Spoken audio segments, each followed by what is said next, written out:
We're going to go ahead and replace our passenger side rear door lock actuator located right in the back side of your door. The process for the passenger side is the same for the driver's side. We're going to use our small pocket screwdriver, and we're going to go ahead and pop off this little plastic trim behind our door pull here.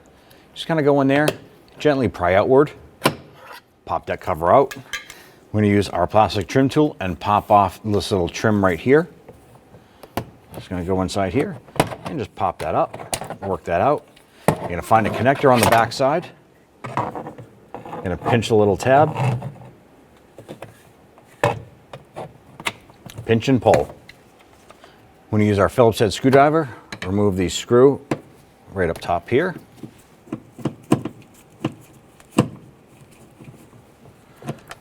Set that screw aside, and there's a screw right up top here. I'm going to go ahead, loosen and remove that. It's a bit bigger than the one we just removed.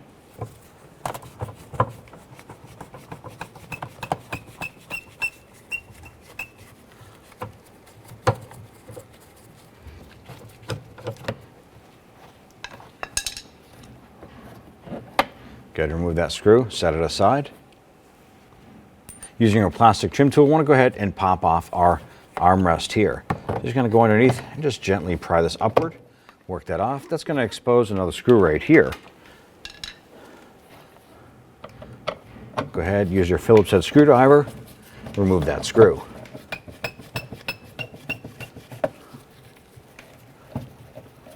Using our plastic trim tool, you want to get underneath the edge of your door panel here, and you want to pry this out, working your way around the perimeter, unlocking all of the plastic push pins.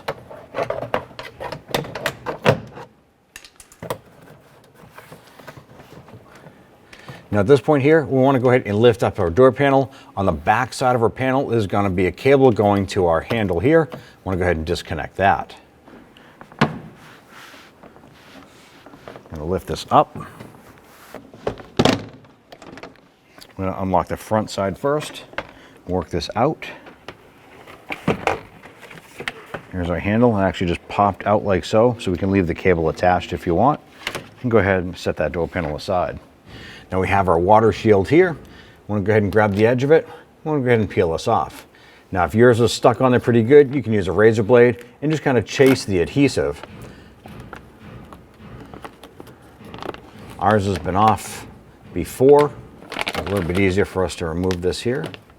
Before we peel this off completely, I'm going to go ahead and disconnect this connector right here. Use your pocket screwdriver, press in on this little tab, pop that off like so. You can actually feed this right through the water shield, boop, just like that, and peel this back. Now you don't have to remove this completely. We want to be able to get access in through this window right here. Before we do this, we want to go ahead and come on over to the edge here. We're going to go ahead and use our T30 Torx bit and go ahead and loosen and remove these 3 screws using our 1/4-inch ratchet.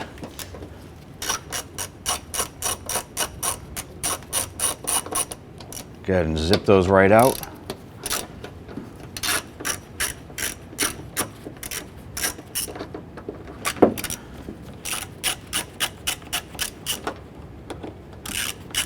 As we remove our 3rd one here, the latch will probably fall down inside. There's a possibility it might happen. In our case, it's just kind of hanging in there. You want to reach around to that window on the back side and just kind of give this a little wiggle.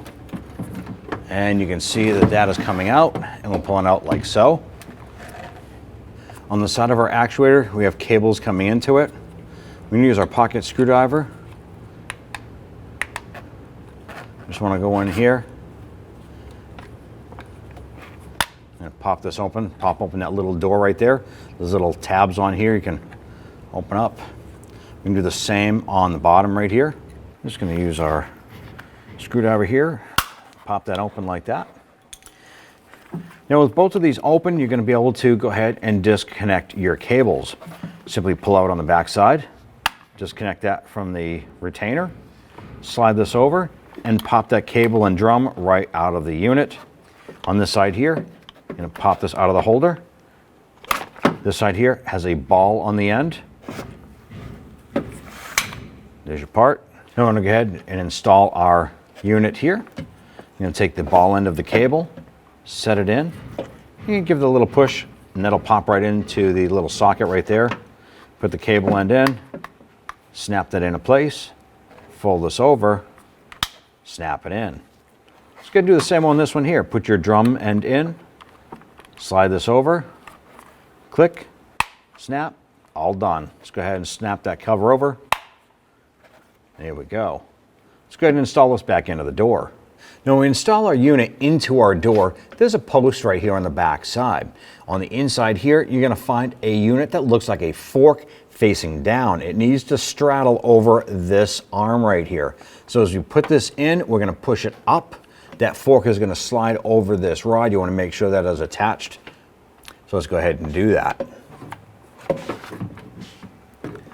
Put this in, slide the unit up and into place. And with that in place, we'll go ahead and install our 3 screws.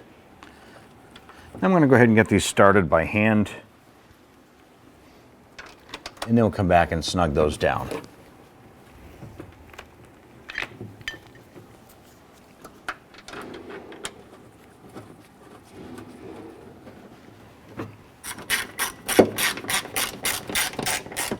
And once that screw bottom's out, about a quarter turn, you're good to go. Repeat that process for the other 2. Bottomed out, quarter turn.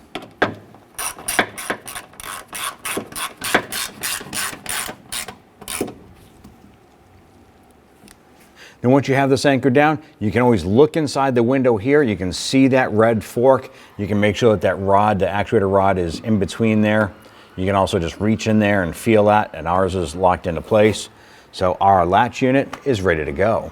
We want to go ahead and install our water shield. Don't forget to run your wire through that little port right there. Feed this up. You want to go ahead and stick this back in the same location as the original part was. Now for some reason, if your adhesive is not working anymore, go ahead and just use some heavy-duty tape to secure that into place. If there are any tears in this, go ahead and use that tape as well to go ahead and seal this up. Ours is actually sticking pretty good. Go ahead and connect your connector on the top here. Now in the upper corner of your door panel, there's going to be a metal clip. It usually locks into the top here. Now when we removed our door panel, it popped off with it. So what we're going to do, we're going to take that track right there, and it fits right in to here. Now what we want to do is take your door handle, we're going to feed it into our door panel.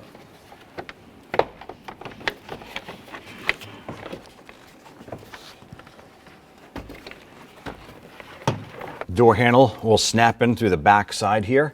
Now let's go ahead and set our door panel up on our sill. I want to go ahead and work that down and on. Might take you a couple tries to get that lined up.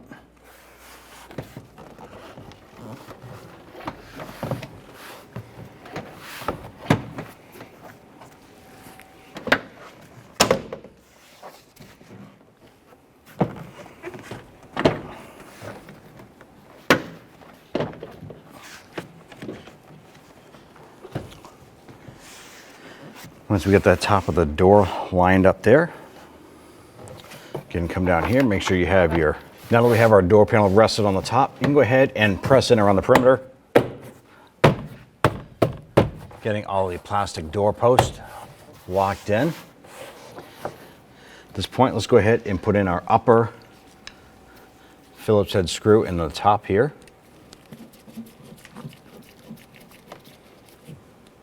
Let's install our 2 lower Phillips head screws.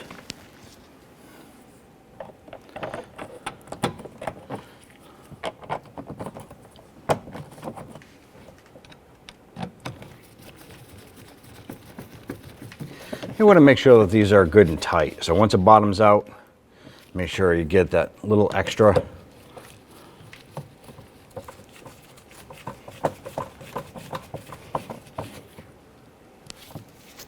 At this point here, go and install your armrest piece. You're just going to get these plastic pins to line up in here. Gently press down, Take your little switch module right here, line this up. Press it in so you hear it click into place. Line this up, press it down, it'll lock in. Once this is locked in, we can now go ahead and install our upper trim panel here. Pull out, and line this up. Gently press inward to lock into place, and you're all set. When only the best will do, demand TRQ. The only company that lets you view before you do. TRQ is committed to offering the highest quality aftermarket auto parts that are engineered for peace of mind. Thanks for using and viewing with TRQ.